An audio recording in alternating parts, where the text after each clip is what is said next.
నమస్కారం. ప్రతిధ్వనికి స్వాగతం. నోరు విప్పితే భూతు, అడుగు పెడితే అరాచకం, కొట్టండి, నరకండి, చంపండి, రప్పా రప్ప అంటూ బలివ్వండి. ఇదే వారి రాజకీయ పరిభాష. మహిళల మాన మర్యాదలకు వీసమెత్తు విలువివ్వని బూతు దండకాలే వారి సంస్కారం. ఇప్పుడు అంబటి రాంబాబు, జోగి రమేష్, అంతకుముందు మరెందరో. మొత్తంగా చూస్తే మాత్రం రాష్ట్ర రాజకీయాల్లో ఎప్పుడూ లేని స్థాయిలో హింసను ప్రేరేపించే పిచ్చి ప్రేలాపనలు, వ్యక్తిగత దూషణలు సాధారణంగా మారాయి. నిజానికి రాజకీయాల్లో విమర్శలు సహజం, కానీ వైసీపీ నేతల అచ్చోసిన తీరే చర్చనీయాంశంగా మారింది. మరి బ్లూ బ్యాచ్ స్ట్రాటజీ ఏంటి? తిట్టి రెచ్చగొట్టి ఉనికిని చాటుకోవడమా, లేక పీకల్లోతు కూరుకుపోయిన కల్తీ నెయ్యి కుంభకోణం నుంచి ప్రజల దృష్టి మరల్చడమా, కోరి కేసులు పెట్టించుకుని సానుభూతి పొందే కుయుక్తులా? వైసీపీ నేతల బూతు ప్రవాహాలు, బరితెగింపు వెనుక అసలు లక్ష్యాలేంటి? ఇదే నేటి ప్రతిధ్వని. మన చర్చలో పాల్గొంటున్నారు పోతుల బాలకోటయ్య గారు, ఏపీ సామాజిక సంక్షేమ మండలి చైర్మన్, ముప్పాళ్ల సుబ్బారావు గారు, సీనియర్ న్యాయవాది. బాలకోటయ్య గారు, మాజీ మంత్రి వైసీపీ నేత అంబటి రాంబాబు ఈ మధ్యకాలంలో చేసిన బూతు వ్యాఖ్యలు, అలాగే బెదిరింపు ధోరణులు, ఆ తర్వాత జరిగిన పరిణామాలు, వీటన్నిటి మీద మీ అబ్జర్వేషన్ ఏంటి, మీ రియాక్షన్ ఏంటి సార్? నమస్తే ఈటీవీ వీక్షకులకి, అలాగనే తోటి సుబ్బారావు గారికి కూడా నమస్కారాలు. అంబటి రాంబాబు గారు మాట్లాడుతున్న మాటలు కానీ, లేదా జోగి రమేష్ గారు మాట్లాడుతున్న మాటలు కానీ, వీటిని బూతులు అనే మాట అనటం కంటే ఒక బజారు వ్యాఖ్యానాలండి. అంటే ఒంటి మీద తెల్ల సొక్కా వేసుకొని, తెల్ల ప్యాంట్ వేసుకొని మురికి మాటలు మాట్లాడటం, ఎదుటి వ్యక్తిని ఏ మాట పడితే ఆ మాట అంటం అనేది ఎలా ప్రజాస్వామికవాదులు అవుతారో, ఎలా మంత్రులు అవుతారో, మరి దశాబ్దాల రాజకీయాలు ఎలా నేర్చుకున్నారో అర్థం కాని పరిస్థితి. మొట్టమొదటి మాట అంటాం, లేదా దూషణ చేయటం, పరుషపద్యాలం చేయటం. రండి చూసుకుందాం, రండి, నా ఇంట్లో కుక్క కూడా భయపడదాం, రా చంద్రబాబు నాయుడు, లోకేషు అని మాట్లాడటం. మళ్ళీ నేను సామాజిక వర్గాన్ని నా మీద కక్ష పట్టారు అని మాట్లాడటం. నిజానికి మొన్న గుంటూరులో జరిగిన గొడవకి ప్రధానమైన బాధ్యత ఎవరిదండి? మాజీ మంత్రి అంబటి రాంబాబు గారిది కాదా?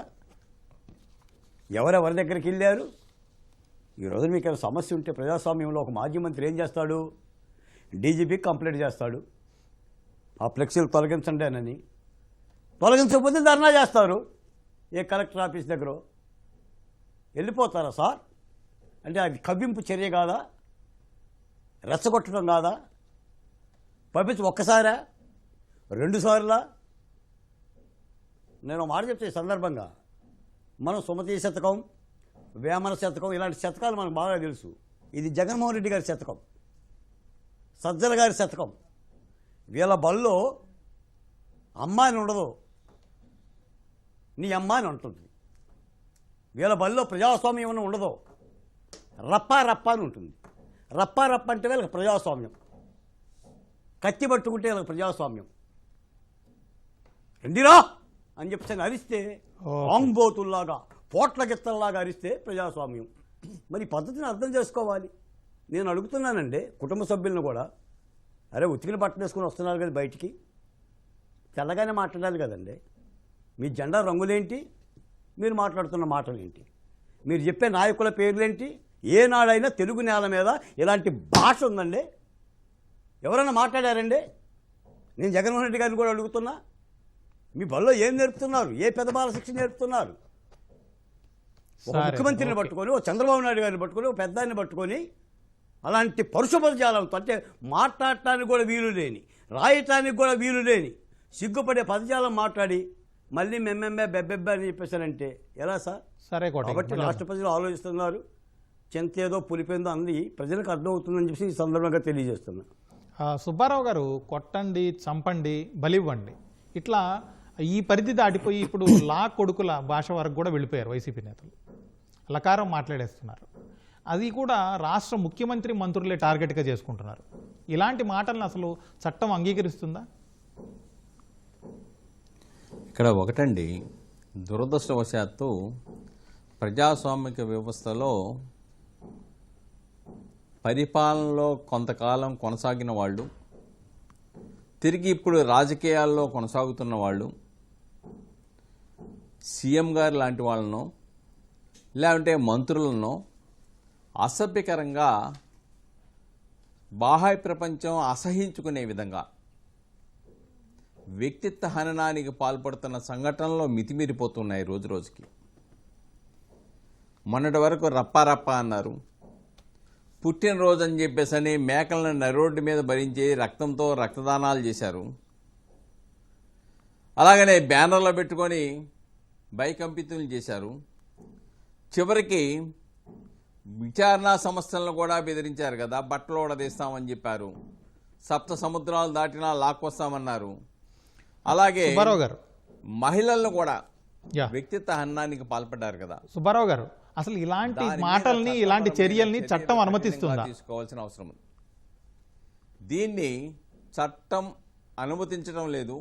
విచారణా సంస్థలు ఎప్పటికప్పుడు వాళ్ళ మీద కఠినంగా చర్యలు తీసుకొని త్వరలో ఛార్జ్షీట్లు దాఖలు చేస్తే వీళ్ళు కోర్టుల చుట్టూ తిరుగుతారు. కామన్గా ఏమవుతుందంటే 7 సంవత్సరాల లోపు శిక్షలు పడే నేరాలు కాబట్టి రొటీన్ మేనర్లో అరెస్ట్ చేయొద్దని అర్నేష్ కుమార్ జడ్జిమెంట్ ఏదైతే చెప్పిందో దాన్ని ఆసరాగా తీసుకొని కోర్టులకు హాజరవ్వకుండా ఛార్జ్షీట్లు జాప్యం జరగడం వల్ల విచ్చలవిడితనం అనేది పెరిగిపోయిందనేది ఇక్కడ మనం గమనించాలి. చట్ట ప్రకారం ఈ తీవ్రమైన నేరాలు, దీన్ని మనం నేరాలనే కన్నా వ్యవస్థీకృత నేరాలంటే మంచిది.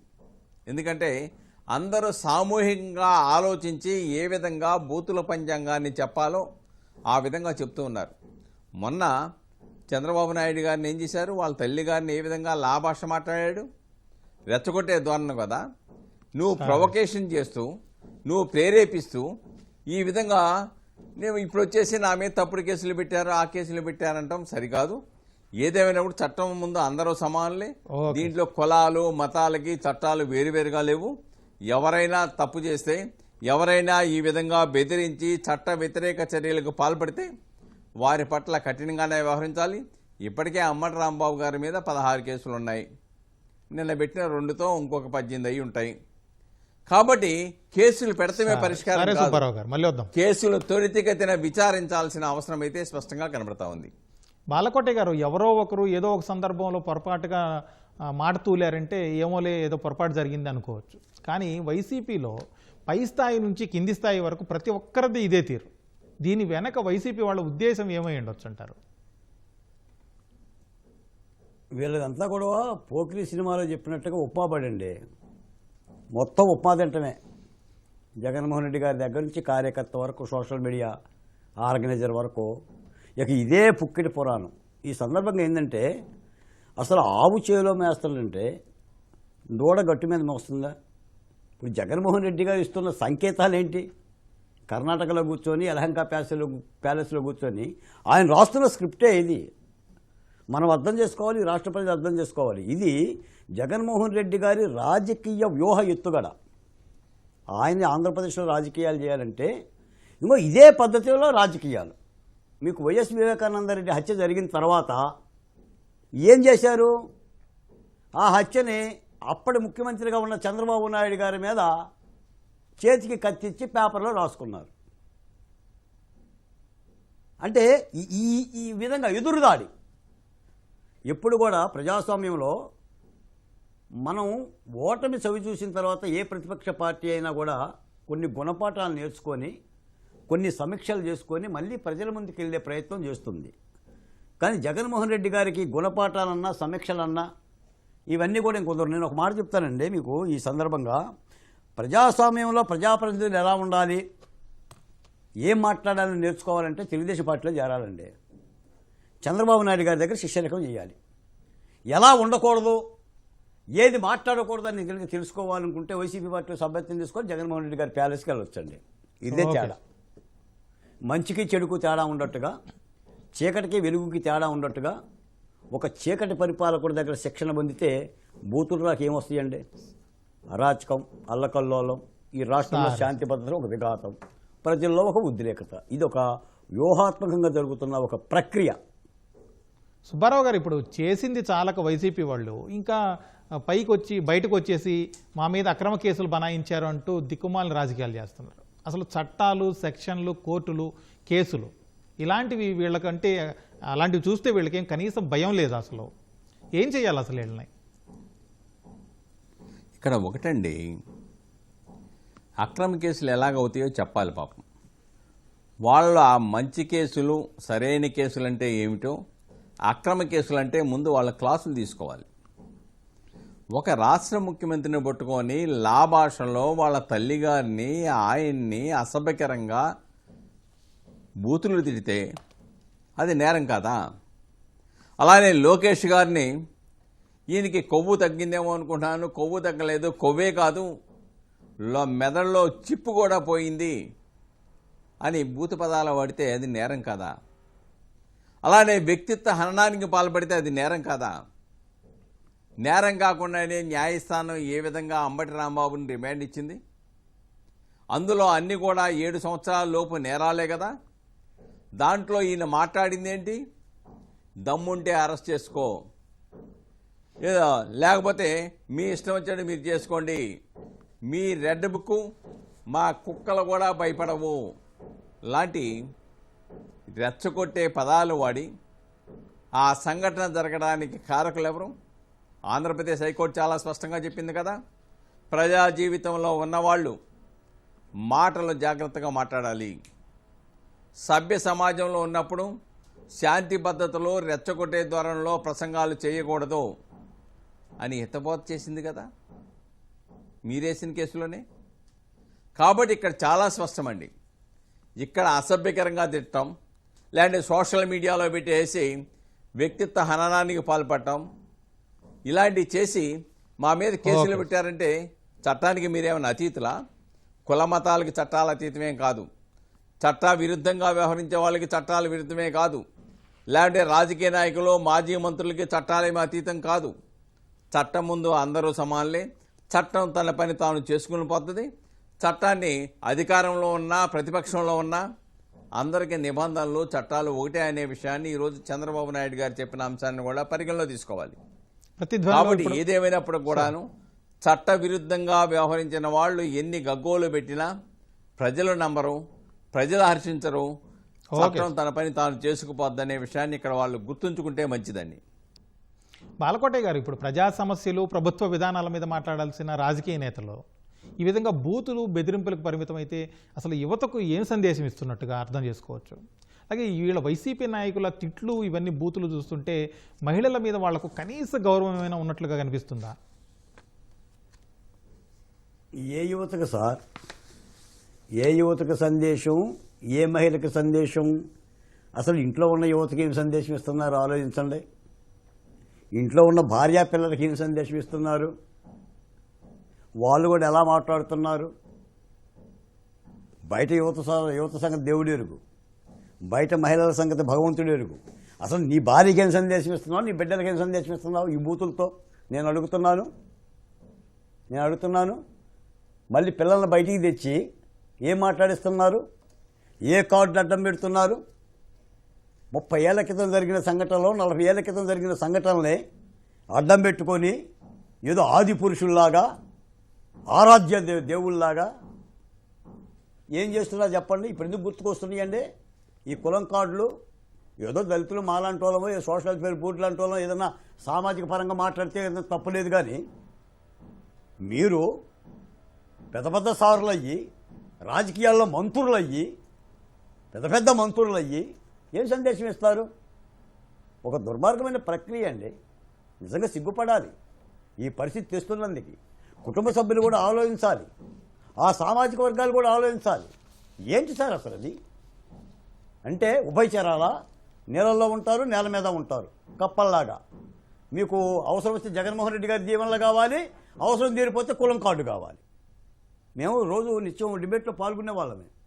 మాట్లాడటానికి ఒక విధి ఉండాలి కదా. నాకు తెలిసిందంటే ఈ మధ్య జగన్మోహన్ రెడ్డి గారు జైలుకి వెళ్ళిన ప్రతిని పరామర్శిస్తున్నారండి భార్యా సమేతంగా. ఈ అంబటి రాంబాబు గారికి మరి ఎక్కడ పరామర్శిస్తుంది దక్కదేమని చెప్పని ఈయన కూడా ప్రయత్నం చేసి ఉంటుంటాడు. ఎందుకంటే ఆయనకి ఇష్టం, జైలుకి వెళ్ళి వచ్చిన వాళ్ళంటే ఇష్టం. నేను మాట్లాడుతున్నాను సార్, ధనంజయ రెడ్డి గారికి ఏం సందేశం ఇచ్చారు? కృష్ణమోహన్ రెడ్డి గారికి ఏం సందేశం ఇచ్చారు? సరే. ఆంధ్రప్రదేశ్లో జగన్మోహన్ రెడ్డి గారు 5 ఏళ్ల పరిపాలన ఐపీఎస్ అధికారులు ఎక్కడున్నారు? ఏ సందేశాలు ఇచ్చారు? ఎవరికి సందేశం? అసలు మీకు సందేశం ఏది? మీకు సందేశం ఇచ్చే నాదుడేడి? మీ సందేశాలు ఆడింటారండి. రాష్ట్రం మొత్తం కూడా అవినీతిమయంగా, చోరీలమయంగా, దర్యాప్తుమయంగా అయిపోతే ఆఖరికి పవిత్రమైన తిరుపతి లడ్డు మీద ఏనాడన్నా విన్నామా సార్? బహుశా నేను పుట్టి పెరిగిన తర్వాత తిరుపతి లడ్డూలో కల్తీ జరిగింది, లడ్డూ కల్తీ జరిగిందన్న మాట వినటం అనేది మరి నా జీవిత పయనంలో ఇదే తొలిసారి. అలాంటి అపవిత్ర కార్యక్రమాలకు పాల్పడి వాటిని వెనకేసుకొని రావడానికి మళ్ళీ చిందులేసి విపరీతమైన పరుష పదజాలాలతో ప్రభుత్వాన్ని ఇబ్బంది పెట్టి శాంతి భద్రతలకు విఘాతం కలుగు చేసి అభివృద్ధి జరగకుండా ఆటంకపరిచే ఈ ప్రక్రియను ఏమంటారు? కాబట్టి జగన్మోహన్ రెడ్డి గారు నోరిప్పాలండి. ఆయన అదుపు చేసుకోవాలి, ఆయన శ్రేణుల్ని ఆయన నేర్చుకోవాలి, ఆయన నేర్చుకోవాలి. ఆయన శ్రేణులు కూడా కొత్త పాఠాలు నేర్చుకుంటే ఏదైనా పాదయాత్ర చేసినా, పొరుగుదండాలు చేసినా ప్రజలు ఆలోచిస్తారు. కానీ ఇదే తీరుగా వెళ్తే ఆ పాదయాత్ర కూడా ఆటంకాలు తప్ప పెద్ద ఫలితాలు ఏమి రావు. సుబ్బారావు గారు ఇప్పుడు బహిరంగ సభల్లో లేకపోతే మీడియా ముందు చాలా పబ్లిక్గా హింసను ప్రేరేపించే విధంగా మాట్లాడితే ఆ మాటల్ని భావ ప్రకటన స్వేచ్ఛ కింద పరిగణించవచ్చు అంటారా, లేకపోతే కఠిన చర్యలు తీసుకోవాల్సిన నేరాలుగా చూడాలనా? ఇక్కడ ఒకటండి, భారత రాజ్యాంగం ఆర్టికల్ 19 సబ్ క్లాజ్ 1 భావ ప్రకటన స్వేచ్ఛ అనేది ఇచ్చింది. కానీ సబ్ క్లాజ్ 2లో ఏవి భావ ప్రకటన స్వేచ్ఛ కూడా నిర్ధారించింది, రిస్ట్రిక్షన్స్ పెట్టింది. అంతే తప్ప వ్యక్తిత్వ హననానికి పాల్పడటం, రెచ్చగొట్టే ప్రసంగాలు చేసి అశాంతిని సృష్టించటం, లేకుంటే అబద్ధాలతో ప్రచారం చేయటం, ఇవి భావ ప్రకటన స్వేచ్ఛ పరిధిలోకి రావు. అవి చట్టవిరుద్ధమైన చర్యల పరిధిలోకి వస్తాయి. అంతేకాకుండా ఇన్ఫర్మేషన్ అండ్ టెక్నాలజీ చట్ట పరిధిలోకి వస్తాయి, లేదంటే బిఎన్ఎస్ పరిధిలోకి వస్తాయి. దాని ప్రకారం చట్టపరమైన చర్యలు తీసుకోవాల్సిన అవసరం అయితే స్పష్టంగా కనబడతా ఉంది. ఇక్కడ మనం ఒకటి చూడాలండి. ఒకటి, జగన్మోహన్ రెడ్డి గారి సతీమణి మీద కిరణ్ అనేటువంటి కుర్రోడు సోషల్ మీడియాలో కామెంట్ చేస్తే చంద్రబాబు నాయుడు గారు స్పందించారు. ఆయన్ని వెంటనే అరెస్ట్ చేయాలి, లోపల పడేయండి, మహిళల మీద వ్యక్తిత్వ హననానికి పాల్పడితే ఎవరు పాల్పడినా సహించేది లేదు, చట్టం తన పని తాను చేసుకెళ్ళొద్దని నిరూపించాడు. అదే నినాదం ప్రతిపక్ష హోదా లేనటువంటి ప్రతిపక్ష పార్టీకి ఆ అగ్రనాయకుడు ఎందుకు ప్రకటించడం లేదు? సరే. కాబట్టి నాయకులు చేసేటువంటి తప్పిదాలు కార్యకర్తల వరకు వచ్చేసి వాళ్ళు రెచ్చిపోతూ ఉన్నారు. ఇక్కడ భావ ప్రకటన స్వేచ్ఛ అనే పేరుతో దుర్వినియోగం అవుతుంది. డెఫినెట్గా సోషల్ మీడియాలో కూడా వికృత చేష్టలు చేస్తూ ఉన్నారు. సోషల్ మీడియాలోనూ ఇలాగ వికృత అబద్ధాలు చేసేవాడి మీద చట్టపరమైన చర్యలు తీసుకోవడంలో ఎన్నికంజ వేయకూడదు. వాళ్ళు ఎంతటి వాళ్ళైనప్పటికీ, ఏ హోదా ఉన్నప్పటికీ చట్టం తన పని తాను చేసుకెళ్ళొద్దనే అభిప్రాయం కనుక కలగజేయిస్తే డెఫినెట్గా ఇటువంటి వ్యక్తులను ఒక లైన్లో పెట్టడానికి అవకాశం ఏర్పడుతుంది. వాళ్ళు మాట్లాడి నోటికి అదుపు లేకుండా ప్రజల మధ్య రెచ్చగొట్టే ధోరణి, ప్రాంతాల మధ్య రెచ్చగొట్టే ధోరణి, కులాల మధ్య రెచ్చగొట్టే ధోరణి వ్యవహరిస్తూ ఉన్నారు. ఇది సమాజానికి మంచిది కాదు, రాష్ట్ర అభివృద్ధికి కూడా అంత మంచిది కాదు అనే విషయాన్ని గమనించాలి. రాష్ట్ర అభివృద్ధికి కావాల్సిన సహకారం ఇవ్వాలి. బాలకోటయ్య గారు, ఇప్పుడు వైసీపీ నాయకులు ఇవాళ ఒకరు రేపొకరు ఇట్లా ఒకరు పదే నాయకులందరూ ఇష్టం వచ్చినట్టుగా విచ్చలవిడిగా మాట్లాడుతుంటే వైసీపీ అధిష్టానం కనీసం ఖండించకపోగా అలాంటి కామెంట్స్ని, పేర్ని నాని లాంటి నాయకులు మా పార్టీలో ఉన్నంత శుద్ధపోసులు ఇంకెక్కడా లేరు అని చెబుతున్నారు. సజ్జలు అయితే డిజిటల్ బుక్లో నోట్ చేస్తున్నాము, అందరినీ మేము అధికారంలోకి వచ్చాక చెబుతాం వాళ్ళ సంగతి అంటున్నారు. అసలు తప్పు అని చెప్పే బాధ్యత కూడా లేదా వాళ్ళ నాయకులకి? నేను ఆంధ్రప్రదేశ్ సోషల్ వెల్ఫేర్ బోర్డు చైర్మన్గా చెప్తున్నాను సార్. ఓ మాట అయితే స్పష్టత ఇస్తున్నా. ఈ ప్రభుత్వానికి కానీ లేదా ముఖ్యమంత్రి గారికి కానీ, డిప్యూటీ ముఖ్యమంత్రి గారికి కానీ, లోకేష్ గారికి కానీ వైసీపీ నాయకుల మీద ఏదో కక్ష దాల్చాలి, వాళ్ళని ఏదో అణిచివేయాలనే ఉద్దేశం ఏమాత్రం లేదండి. అలా రాజకీయ కక్షలకే గనక చెయ్యాలి అని అనుకుంటే 2 సంవత్సరాలు ఇలా ఆగాల్సిన పనేం లేదండి. జగన్మోహన్ రెడ్డి గారు 30 రోజుల్లోనే మొదలుపెట్టాడు. ఆయన ప్రమాణ స్వీకారం చేసిన 30 రోజులకే అచ్చెన్నాయుడు, ధూళిపాల నరేంద్ర, దేవినేని ఉమ, కొల్లు రవీంద్ర, రఘురామకృష్ణరాజు గారు, ఆఖరికి చంద్రబాబు నాయుడు గారు, ఇంకో ఎదురుగా ముప్పాల సుబ్బారావు గారు ఉన్నారు కదా, డ్రైవర్ సుబ్రహ్మణ్యాన్ని ఏం చేశారో తెలుసు కదా, ఆ ఎమ్మెల్సీని ఎలా అందరం ఎక్కించాడో తెలుసు కదా, కోడెల శివప్రసాద్ గారిని ఏం చేశారో తెలుసు కదా. అసలు అచ్చంగా ఒక ఎంపీని, ఒక రఘురామకృష్ణరాజు గారిని 5 ఏళ్ళు తన నియోజకవర్గానికి వెళ్లకుండా చేశారు కదా. హైదరాబాద్ నుంచి ఎత్తుకొచ్చారు కదా. ఈ రోజున ప్రభుత్వం ఏదన్నా ఉంటే ఆరోపణలు వస్తే సిట్ వేస్తుంది, ఏసీబీ చేస్తుంది, విచారణ చేస్తుంది. కింది కోర్టుకు వెళ్తున్నారు, మధ్య కోర్టుకు వెళ్తున్నారు, పై కోర్టుకు వెళ్తున్నారు. మీకు మిథున్ రెడ్డి గారిని కూడా సుప్రీంకోర్టు లొంగిపో అని అంటే పోలీసులు అరెస్ట్ చేశారే తప్ప పోలీసులు తమకు తాముగా అరెస్ట్ చేయలేదండి. కాబట్టి ప్రభుత్వానికి వైసీపీ నాయకుల మీద ఎలాంటి కక్ష లేదు. ఇంకో మాట కూడా చెప్తున్నానండి, అసెంబ్లీలో భువనేశ్వరి దేవి గారిని అవమానపరిచినందుకు కూడా చంద్రబాబు నాయుడు గారు కానీ లోకేష్ గారు కానీ ఎలాంటి చర్య తీసుకోలేదండి. వల్లభనేని వంశీని అరెస్ట్ చేసిన విషయం కూడా గన్నవరం ఒక దళితుని కిడ్నాప్ చేసిన అంశం అండి. రెండో అంశం ఏంటంటే ఇలా చాలా అవమానాలు పరిచిన ప్రతి సంఘటన కూడా ఈ ప్రభుత్వం చట్టపరమైన పద్ధతిలోనే వెళ్తుంది. కాబట్టి మీరు అన్నమాట చెప్తున్నాను, బొత్స సత్యనారాయణ గారు లాంటి సీనియర్ నాయకులు తప్పనిసరిగా జగన్మోహన్ రెడ్డి గారికి ఒక క్లాస్ పీకాలండి. ఇది పద్ధతి కాదు అబ్బాయి, ఇలా రాజకీయాలు చేయటం కరెక్ట్ కాదని చెప్పి అదుపు చేసుకోవాలి. లేకపోతే ఏంటంటే ఈ అలజడికి రాష్ట్ర ప్రజలు చాలా ఇబ్బంది పడుతున్నారు. ఇది అభివృద్ధి జరగాలి. ఇబ్బంది పడ్డ రాష్ట్రాన్ని అభివృద్ధి గాడిలో పెడుతున్న ఆ ప్రభుత్వానికి ఇలా ఆటంకాలు చేస్తే చెరపకరా చెడేమన్నట్టుగా మళ్ళీ వైసీపీకే చెడ్డ పేరు వస్తుంది తప్ప దాని మూలన వచ్చిన ప్రయోజనం అయితే ఉండదండి. సుబ్బారావు గారు, ఇప్పుడు ఈ అచ్చోసిన పిచ్చి ప్రేలాపనలు, బూర్తు దండకాలు, ఇట్లాంటి వైసీపీ నాయకుల తీరుకు పరిష్కారం ఏంటి? అసలు ప్రజలు ఏం ఆలోచించాలి ఇట్లాంటి సమయంలో? ఒకటండి, అచ్చోసిన ఆంబోతుల్లాగా విచ్చలవిడిగా నోటిని అదుపులో పెట్టుకోకుండా లాభాషలు, రాజ్యాంగ సంస్థల్లో పనిచేస్తున్న వ్యక్తులని సభ్య సమాజం తలదించుకునే విధంగా పదజాలాలు, పదజాలాలు వాడటం దురదృష్టకరం. కానీ ఆ వాడినటువంటి ఆ పదాలకు సంబంధించిన సెక్షన్లు పెట్టేసి అరెస్ట్ చేయటం ఒక భాగం, అరెస్ట్ చేసి ఊరుకోవటమే కాదు, త్వరితగతిన ఇన్వెస్టిగేషన్ పూర్తి చేసి ఛార్జ్షీట్లు వేసి ఆ కేసులో ప్రత్యేక దృష్టి పెట్టేసి విచారణ జరపాల్సిన బాధ్యత ఒకటి. రెండోది, ఆ పార్టీల యొక్క అధ్యక్షులు ఎవరైతే ఉన్నారో అధ్యక్షులు తన క్యాడర్కి ఆదేశాలు ఇవ్వాలి. మీరు నోటికి ఇష్టానుసారంగా మాట్లాడకూడదు, చట్టానికి లోబడి మాట్లాడండి, వ్యక్తిత్వ హననానికి పాల్పడకూడదు, ప్రభుత్వం తప్పు చేస్తే సమస్యల మీద మాట్లాడండి అని చెప్పాలి తప్ప అటువంటి వికృత చేష్టలు చేసే వాళ్ళని ప్రోత్సహించడం మొదలెట్టేస్తే శాంతి భద్రతల సమస్యలు ఉత్పన్నమవుతాయి. ఈ రాష్ట్రానికి పరిస్థితులు రావడం సమస్యగా ఉత్పన్నమవుద్ది. ఈ ఆంధ్రప్రదేశ్లో ఆల్రెడీ అన్నీ సక్రమంగా ఉంటేనే కూటమి ప్రభుత్వం వచ్చిన వెంటనే ఢిల్లీ వెళ్ళిపోయి ఈ రాష్ట్రంలో శాంతి భద్రతలు లేవని ఒకడంటాడు. ఇప్పుడు ఈ రాష్ట్రంలో రాజ్యహింస సాగుతుంది, రక్షణ లేదు, శాంతి భద్రతలు లేవు కాబట్టి రాష్ట్రపతి పాలన పెట్టాలని ఇంకోడు అంటాడు. అంటే వీళ్ళ యొక్క వికృత చేష్టలు ఈ రాష్ట్ర అభివృద్ధిని ఏ విధంగా కుంటుపడి చేయాలో, ఏ విధంగా అభివృద్ధికి ఆటంకాలు కలిగించాలో అన్ని చేష్టలు చేస్తున్నారు. వీళ్ళు చేస్తున్న ఈ వికృత చేష్టలు దేనికోసమంటే, ఏదైతే కల్తీ నెయ్యి కూడా కాదండి, అది విషాహారాలతోనూ లేకుంటే పెస్టిసైడ్స్తోనూ తయారు చేసినటువంటి ఒక కృత్రిమ నెయ్యిని వెలుగు చూసింది. ప్రజల ప్రచారం జరుగుతోంది, తద్వారా ఇబ్బంది పడతామనే ఒక భయం నుంచి ఆ ఇష్యూని డైవర్ట్ చేయడానికి ఈ వికృత శాస్త్రాలు చేస్తున్నారని ప్రజలు గమనించారు. అటువంటి వికృత శాస్త్రాలు చేయడం వల్ల వాళ్ళకే నష్టమైన అభిప్రాయాన్ని వాళ్ళు గుర్తించాలండి.